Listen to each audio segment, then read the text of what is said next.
லைஃப்ல வர நிறைய ப்ராப்ளம்ஸ் நம்ம கண்ட்ரோல்லே கிடையாது. டிராபிக் ஜாம், மற்றவங்க நம்மளை பத்தி என்ன நினைக்கிறாங்க, சடனா வர ப்ராப்ளம்ஸ், அதுல வர ஸ்ட்ரெஸ், ஆங்ஸைட்டி, அது கூட நம்ம கண்ட்ரோல்ல கிடையாது. ஆனா ஒரு விஷயம் மட்டும் நம்ம கண்ட்ரோல்ல இருக்கு, அதுதான் உங்க மைண்ட். இந்த வீடியோல ஒரு 2000 வருஷம் பழமையான மைண்ட் ஹேக்கை பத்தி தான் பார்க்க போறோம். உங்க மைண்டை ஒரு உடைக்க முடியாத கோட்டையா மாத்த போறோம். அதுக்கு பேர் தான் ஸ்டோயிசிசம். ஸ்டோயிசிசமோட கோர் ஐடியா வெரி சிம்பிள். அதுக்கு பேர் தான் த டிசட்டமி ஆஃப் கண்ட்ரோல். லைஃபை ரெண்டு விஷயமா பிரிச்சு, things you can control, things you cannot control. Things you can கண்ட்ரோல்ல பாத்தீங்கன்னா உங்க ஆக்ஷன்ஸ், உங்க எமோஷன்ஸ், உங்க கேரக்டர், இதெல்லாம் திங்ஸ் யூ கேன் கண்ட்ரோல் வந்துடும். திங்ஸ் யூ கேனாட் கண்ட்ரோல் பாத்தீங்கன்னா இன்னைக்கு என்ன வெதர், அடுத்தவங்க உங்களை பத்தி என்ன சொல்லுவாங்க, உங்க பழைய வாழ்க்கை, இதெல்லாம் things you cannot control. Stoicism என்ன சொல்லுதுன்னா, திங்ஸ் யூ கேன் கண்ட்ரோல்ல மட்டும் நீங்க கான்சென்ட்ரேட் பண்ணீங்கனாலே லைஃப்ல இருக்க 90% ஆஃப் ஸ்ட்ரெஸ் குறைஞ்சிருமா. சரி, இதெல்லாம் கேட்க நல்லாதான் இருக்கு. இது வெறும் 2000 வருஷம் பழமையான பிலாசபின்னு கேட்டா அங்கதான் ஒரு பயங்கரமான ஒரு கனெக்ஷன் இருக்கு.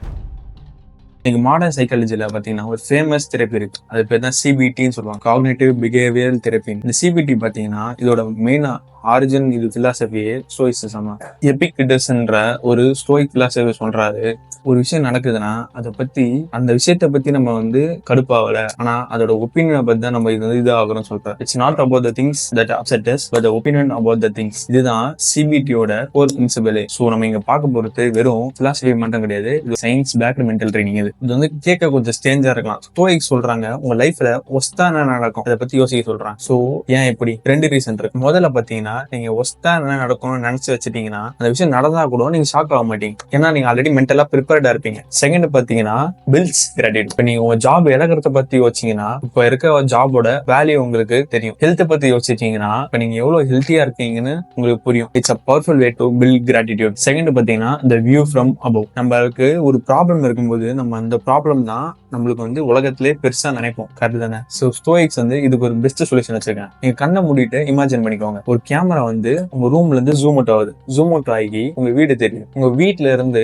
ஜூம் அவுட் ஆகி உங்க ஸ்ட்ரீட் தெரியும், உங்க ஸ்ட்ரீட்ல இருந்து ஜூம் அவுட் ஆகி உங்க சிட்டி தெரியுது, உங்க சிட்டில இருந்து ஜூம் அவுட் ஆகி இந்தியா தெரியுது, இந்தியால இருந்து ஜூம் அவுட் ஆகி ஸ்பேஸ் தெரியுது, ஸ்பேஸ்ல இருந்து எர்த் தெரியுது. அந்த யூனிவர்ஸ்ல இருந்து, அந்த ஸ்பேஸ்ல இருந்து பாத்தீங்கன்னா பூமியே ரொம்ப சின்னது. உங்க ப்ராப்ளம் பாத்தீங்கன்னா அதோட ரொம்ப சின்னது, எறும்பு மாதிரி தான் அங்க இருந்து உங்க ப்ராப்ளம் தெரியும். சோ இந்த எக்ஸசைஸ் உங்க ப்ராப்ளத்தை எல்லாம் மறைய வச்சிடாது, உங்களுக்கு ஒரு புது பார்வையை தரும், உங்க ப்ராப்ளத்தை வெயிட்ட குறைக்கும். சோ நீங்க ஈஸியா உங்க ப்ராப்ளத்தை மேனேஜ் பண்ணலாம். தேர்ட் பாத்தீங்கன்னா ஜர்னலிங். இது வெறும் டைரி எழுதுறது கிடையாது. ஸ்டோயிக் பிலாசபர் செனகா இது ஒரு பெரிய செல்ஃப் ரிஃப்ளெக்ஷன் டூல் யூஸ் பண்ணிருக்காங்க. இந்த ஒரு 3 கொஸ்டினை டெய்லியும் நீங்க எழுதுங்க டைரியில். நீங்க நான் என்ன கரெக்டா பண்ணேன், இன்னைக்கு என்ன நான் தப்பா பண்ணேன், நாளைக்கு இன்னும் நல்லா பண்ணலாம். ஜர்னலிங் செஷன் உங்களை ஜட்ஜ் பண்றதுக்கோ இல்ல உங்களை குறை சொல்ற செஷன் கிடையாது. நீங்க எழுதி வைக்கும் போது என்ன ஆகும்னா, இந்த விஷயம் நான் இதனாலதான் பண்ணேன், இதனாலதான் நான் இப்படி நடந்துகிட்டேன் அப்படின்னு உங்களை பத்தி நல்லா புரிய ஆரம்பிக்கும்.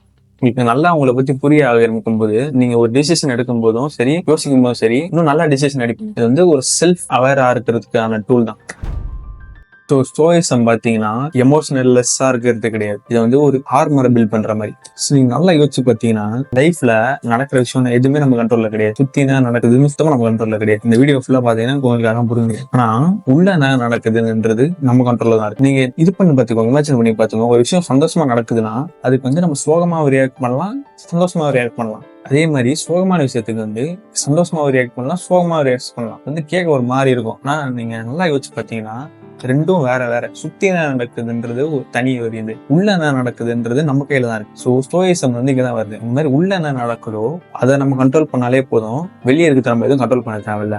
உள்ள நடக்கிறத கண்ட்ரோல் பண்ணும்போது என்ன ஆகும், உங்க ஆர்மர் பெருசாகும். சுத்தி என்ன நடக்குதோ அது உங்களை தாக்கும் போது நீங்க ப்ரிப்பேர்டா இருப்பீங்க, நீங்க மைண்ட் ஸ்ட்ராங்கா இருக்கும். நீங்க இந்த மாதிரி dichotomy of control, negative visualisation, journaling இதெல்லாம் பண்ணும்போது உங்க மைண்ட் இன்னும் நல்லா ஸ்ட்ராங் ஆகும். நீங்க சுத்தி நடக்கிறதோட விக்டிமா இருக்க மாட்டீங்க, உங்க மைண்டோட மாஸ்டரா இருப்பீங்க. அதுதான் ஸ்டோயிசம் சொல்ல வரப்பேன். ஸோ நெக்ஸ்ட் வீடியோல பார்ப்போம். வேற ஏதாவது டாபிக் கமெண்ட்ல பண்ணுங்க. Bye guys.